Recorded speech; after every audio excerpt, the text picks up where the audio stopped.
Difference between emphasize, emphatic, and empathize.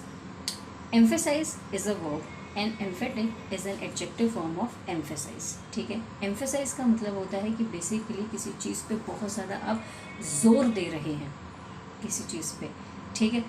सो इसके लिए हम कह सकते हैं, या आपने किसी चीज़ को हाईलाइट किया है तो हम इसके लिए हाईलाइट कह सकते हैं, अंडरलाइन कह सकते हैं, स्ट्रेस कह सकते हैं, मार्क कह सकते हैं, बोल्डन कह सकते हैं। आप इसके लिए एसेंचुएट कह सकते हैं, अंडरस्कोर कह सकते हैं। स्ट्रेस दे रहे हैं बेसिकली आप किसी चीज़ पे। एल्बेट स्ट्रेस का एक मतलब टेंशन लेना भी होता है, बट स्ट्रेस का एक मतलब किसी चीज़ पे जोर देना भी होता है। अगर हम बात करें एम्फेटिक की, तो ये एडजेक्टिव फॉर्म ही होता है एम्फेसाइज का, और एम्फेटिक का मतलब होता है किसी चीज़ को ज़ोरदार तरीके से कहना, बस इतना है, ठीक है।